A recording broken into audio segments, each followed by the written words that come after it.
Welcome to the Theology Made podcast. I'm Jordan. In today's episode, we're going to look at why medieval cathedrals were the first IMAX theaters.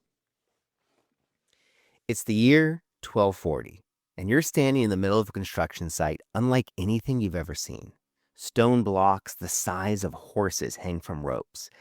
Dust fills the air, chisels ring like bells, men shout, heave, strain, all to raise a wall that seems to climb straight into the clouds. But then, the foreman beckons you inside. You step through a half-finished doorway into a cool, dim darkness, and suddenly, light explodes. Reds, blues, golds, greens, waves of color pouring through stained glass stories 40 feet above your head. Scenes you recognize, and some scenes you don't. There's prophets, kings, angels, Christ, the entire Bible unfolding in light. You don't know it yet, but you've just walked into the medieval equivalent of an IMAX theater. For most of medieval Europe, the problem was simple. People couldn't read.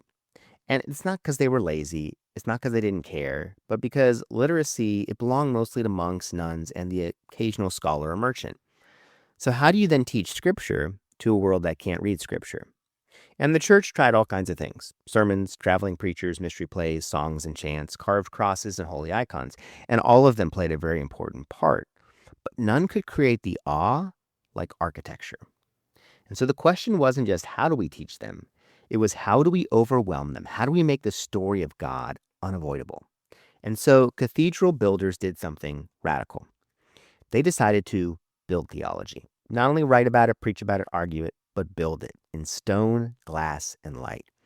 By the 1100s, architects across Europe stumbled on an idea so revolutionary it changed the world.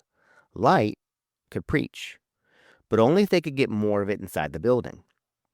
And here was the problem. Romanesque churches, but there was a problem. Many of the churches of the day had thick, heavy walls and very tiny windows. Now, they were safe, they were sturdy, but they were dark. But then came three innovations. We could call it the medieval equivalent of special effects, the kind of engineering breakthroughs that changed what was possible, not just for architecture, but for worship. The first was the pointed arch. Before this, churches were built around The first was the pointed arch. Before this, churches were built with round Romanesque arches, beautiful but heavy. A round arch pushed its weight outward, which meant the walls must be thick, dense, almost like a bunker. Small windows, limited height, which meant a lot of darkness. And then someone, we don't know who exactly, tried something different. They pointed the arch. It seems minor, a small tweak, a sharper angle, but it changed everything because a pointed arc pushes weight down, not out, like a divine arrow dropping load straight into the earth. Suddenly, you didn't need walls as thick as castle fortifications. You could build higher without everything collapsing. And so the pointed arch became the first step towards heaven. The second was the ribbed vault. If the pointed arch was a breakthrough, the ribbed vault was a revelation.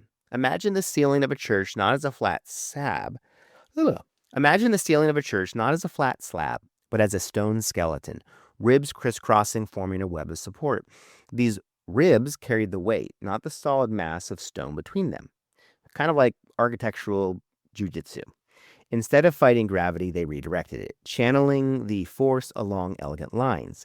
The empty spaces between the ribs could be lighter, thinner, even decorative. This opened up the interior of the church itself. Vaults could stretch, curve, bend, twist. Architects could sculpt space like clay. A cathedral could breathe. And for the first time, the ceiling didn't feel like something pressing down on you. It felt like something lifting you up. And then third was the flying buttress. If the pointed arch and rib vault were the foundation, this was the miracle. It looked like an exposed bone, a long, graceful arm reaching from the upper wall of the church down to a solid pier a few yards away. To the medieval eye, it probably looked strange. To the modern eye, it just looks like physics made visible. A flying buttress took the weight that would have crushed the walls and carried it away. It was like giving the building an exoskeleton. And with the buttress absorbing the pressure, the walls didn't need to be thick at all. In fact, they barely needed to exist structurally. And that's when architects had a radical thought. If we don't need the walls, then the walls don't need to be walls. They could become windows. Not tiny slits of light squeaking through fortress walls, but massive sheets of colored glass as tall as houses, glowing like fire.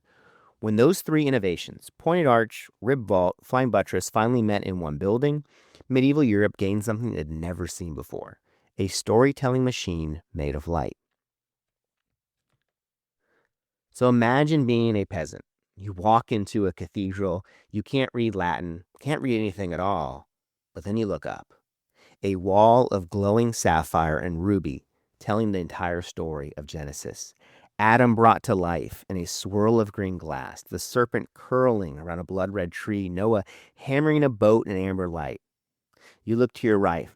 You look to your right. The life of Christ spans 30 feet of glass: birth, baptism, miracles, passion, each scene glowing with a color the world outside cannot produce. To the left, the apostles preaching, traveling, dying for the gospel. Above the entrance, the final judgment, bright as lightning. This isn't just decoration. This isn't just church art. It's theological storytelling. A visual Bible for the illiterate. Every image had intention, every panel carried truth, every ray of sun became a sermon. And medieval people knew it. Worshippers would stand for hours, necks craned, letting the light of God's story wash over them. They'd return the next day and see new things. The glass didn't change, but the light did. Morning light made one story glow, evening light illuminated another, seasons shifted the colors, clouds animated the panels like divine frame-by-frame animation. This was scripture animated by the sun. And the church had created the first immersive Bible experience centuries before projectors. And so the church had created the first immersive Bible experience centuries before projectors, cinema, or VR. It was entertainment, it was education, it was worship, all woven into one sensory explosion.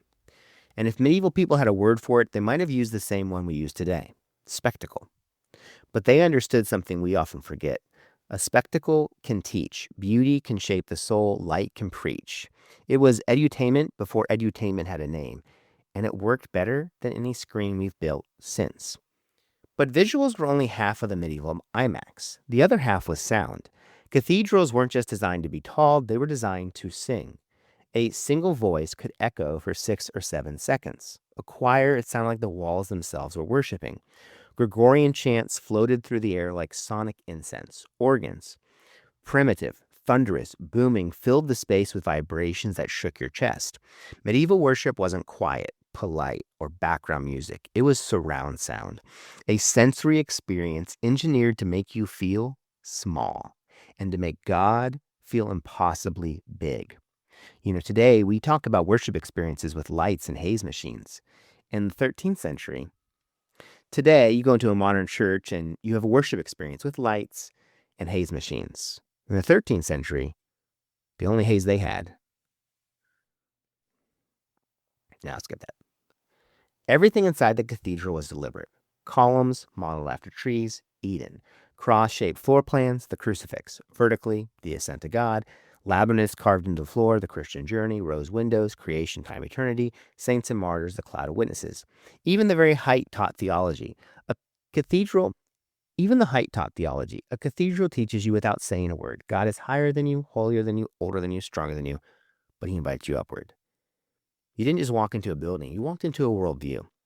And then there's the other part of the story. Most cathedrals took hundreds of years to complete. That means generations began a project they would never see finished. Entire lifetimes were spent carving one doorway, one pillar, one window. Fathers passed the work to sons, family moved stones for a church that would never worship him. Why do it? Because they believed the building itself preached the gospel, and preaching the gospel is worth their lives. Cathedrals aren't monuments to human achievement, they're monuments to stubborn, patient faith. Now, we're surrounded by screens today: phones, TVs, tablets, projectors. We scroll, swipe, binge, tap.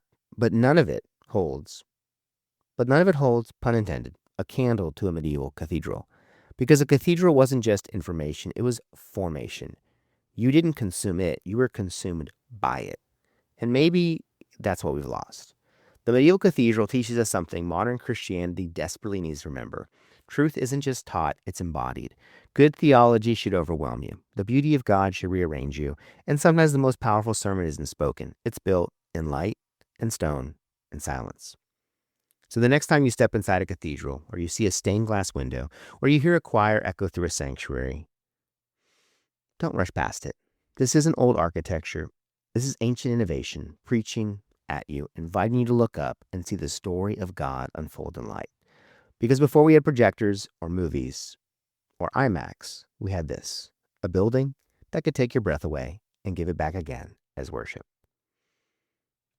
Hey, if you enjoyed this episode of the Theology Made podcast, consider sharing it with a friend and liking on whatever platform you listen on.